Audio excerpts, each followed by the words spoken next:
बच्चों, जनपद और महाजनपद यह पाठ में हम जैसे कल के वीडियो में हमने देखा था 6.1 जनपद एंड 6.2 महाजनपद। ठीक है, अभी हम देखेंगे 6.3 मगध साम्राज्य का उदय किस प्रकार से हुआ।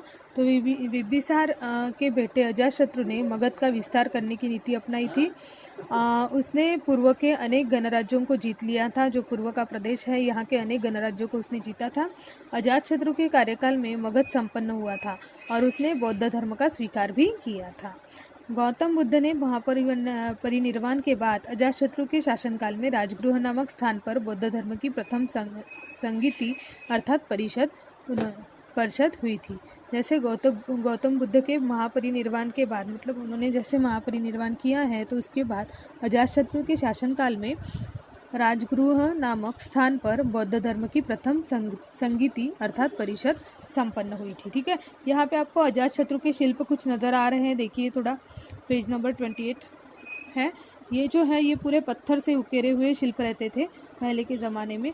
तो अजातशत्रु शिल्प देखिए। अजातशत्रु के कार्यकाल में मगध की राजधानी के रूप में पाटलीग्राम की नींव रखी गई थी। देखो, अजातशत्रु का जो कार्यकाल था तो उसमें मगध की राजधानी, नाम क्या था उसका? पाटलीग्राम, इसकी नींव रखी गई थी।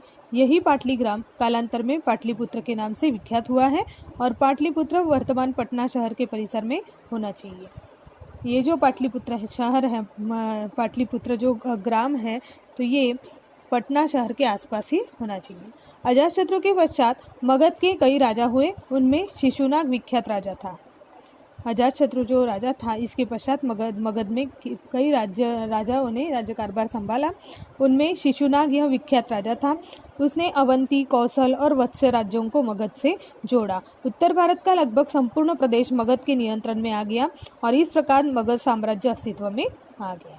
ठीक है, अभी हमने क्या देखा? मगध साम्राज्य का उदय किस प्रकार से हुआ था। तो बिंबिसार के बेटे अजातशत्रु ने मगध का विस्तार करने की नीति अपनाई थी और उसने वो विस्तार किया भी, है ना। उसने अनेक गणराज्यों को, पूर्व के गणराज्य जो थे, इसको जीत लिया था और अजातशत्रु के कार्यकाल में मगध यह देश जो है, यह जो राज्य है, ये संपन्न हुआ था। ठीक है, और इसी प्रकार जैसे अजातशत्रु के पश्चात मगध में कई राजा हुए हैं और उनमें शिशुनाग एक विख्यात राजा था।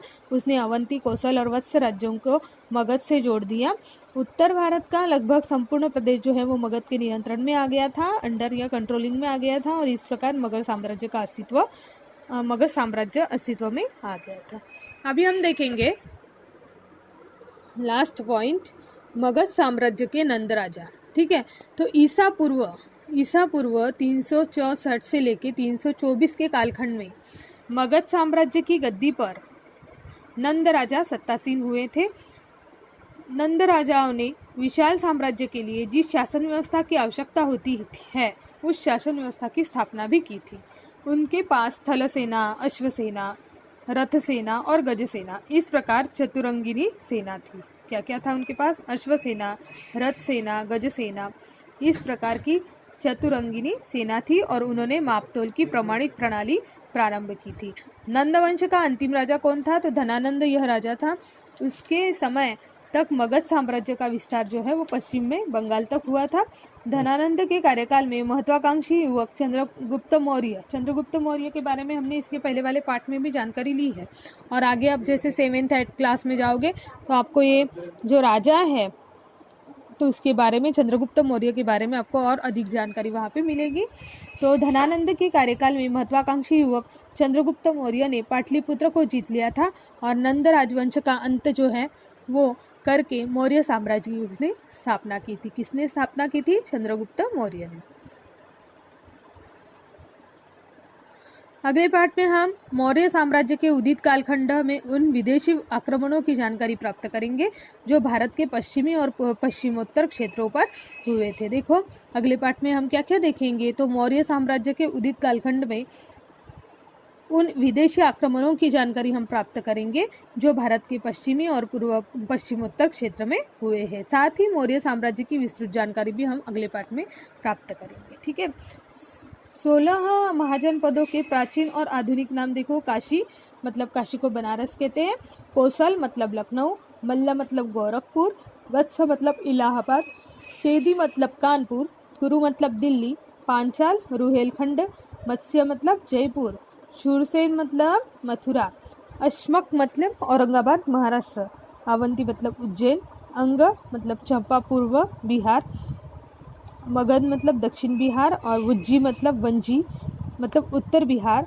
गांधार मतलब पेशावर, कंबोज का मतलब क्या है, गांधार के समीप वाला प्रदेश। ठीक है, इस प्रकार 16 महाजनपद थे जो प्राचीन और आधुनिक नाम यहाँ पे आपको बताए गए हैं। यहाँ हमारा जो पार्ट है ये पूरा हो गया है। अभी क्वेश्चन के आंसर हैं ये मैं आपको सेंड कर रही हूँ, आपको वो अपने कॉपी में उतारना है।